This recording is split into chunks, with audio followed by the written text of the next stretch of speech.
Alors dans l'épisode d'aujourd'hui, je vais parler de production, de contenu écrit et d'articles de blog d'une manière générale, parce que c'est toujours finalement ce qui continue d'amener le plus de trafic sur un site web et c'est indispensable. Même si aujourd'hui on fait du podcast, même si aujourd'hui on fait de la vidéo, on fait du YouTube, etc. Le contenu écrit est quand même toujours efficace et je vais vous partager les deux techniques que j'utilise depuis des années pour écrire des contenus pour typiquement blog, tout ce qui est contenu écrit d'une manière générale.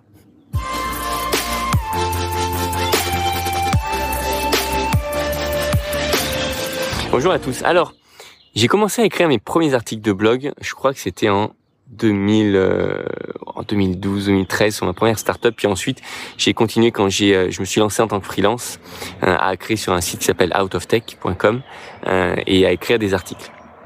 Et je me suis mis ce challenge un peu fou, encore une fois, d'écrire ces articles dans les deux langages, en anglais et en français. Un challenge assez important pour moi parce que mon niveau d'anglais à l'époque était n'est pas celui d'aujourd'hui et en plus de ça parce que ça prenait un temps phénoménal d'écrire un article. Typiquement, il me fallait au moins une demi-journée pour écrire un article dans les deux langues. Et ce temps-là, au fur et à mesure que j'ai eu de plus en plus de clients, c'était compliqué de le sortir et d'être capable de publier ce type d'article. Alors, quelles ont été finalement les stratégies que j'ai mis en place? Il y en a eu deux principales. La toute première stratégie que j'ai mis en place et qui a été formidable. Sincèrement, c'est pour moi la stratégie la meilleure que l'on puisse avoir pour écrire des articles, c'est d'utiliser ce qu'on appelle le ghostwriting, c'est d'utiliser quelqu'un qui va écrire pour vous en mode interview. C'est-à-dire que vous, en tant que peut-être sachant, expert dans votre domaine, vous allez pouvoir réfléchir à un petit plan et réfléchir un peu ce dont vous voulez parler, au moins au sujet d'attaque. Donc d'attaque, vous le partagez avec la personne qui va vous interviewer et qui va écrire l'article. Comme ça, elle peut faire 2-3 recherches déjà en amont. Et ensuite, vous allez faire une interview de potentiellement 5-10 minutes, un quart d'heure sur le sujet en question. Et l'idée, c'est que vous allez d'abord prendre la parole, partager tout ce que vous avez à partager de manière plus ou moins structurée d'ailleurs, c'est pas très grave, abordant tous les sujets. Et ensuite, la personne qui vous interviewe va vous poser plein de questions. Des questions de néophytes, des questions de personnes qui ne sont pas expertes et qui potentiellement peuvent être beaucoup plus ressemblants à votre audience. Et c'est d'autant mieux si la personne en question qui va écrire les articles n'est pas du tout experte dans votre domaine d'expertise, parce que ça va justement permettre de vulgariser le langage que vous allez utiliser, les termes que vous allez utiliser, justifier si vous utilisez des mots techniques à un moment donné, de pouvoir mettre la définition d'où ils viennent, etc. Et ce mode-là a été pour moi une révélation et c'est un mode que je continue d'utiliser encore de temps en temps dès que je veux écrire un article, dès que je veux écrire un contenu.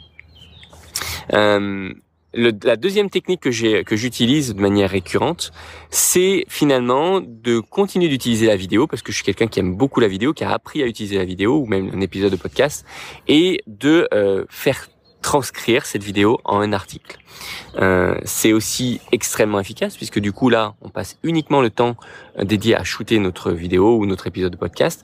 La personne qui va s'occuper d'écrire l'article va devoir le regarder, va devoir en extraire l'essence.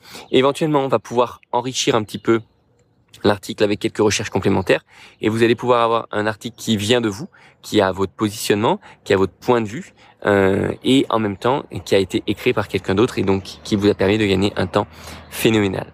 Voilà les deux techniques clés qui permettent aujourd'hui de pouvoir continuer à créer du contenu écrit. Alors vous allez me dire, oui, mais pourquoi continuer à écrire du contenu écrit si on a YouTube, etc. C'est tout simplement parce que on n'a toujours pas la même efficacité en SEO, en Search Engine Optimization, sur du contenu vidéo et audio que ce que l'on peut avoir sur du contenu écrit. On y arrive, les Google, etc. aujourd'hui sont capables de transcrire les contenus audio et vidéo.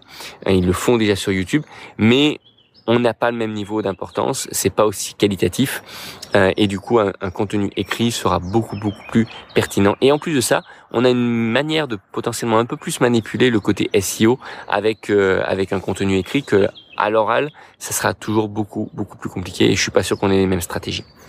Voilà. J'espère que ça vous aide. En tout cas, écrivez des contenus écrits. Même encore aujourd'hui, je me rends compte que les sources de trafic d'un site web sont le plus souvent les contenus écrits et non pas les vidéos, non pas les YouTube, malgré le fait que l'on peut être un peu prolifique, que je suis prolifique sur la production de contenu. Allez, j'espère que ça vous aide. Je vous souhaite une très belle journée et je vous dis à très vite pour un prochain épisode.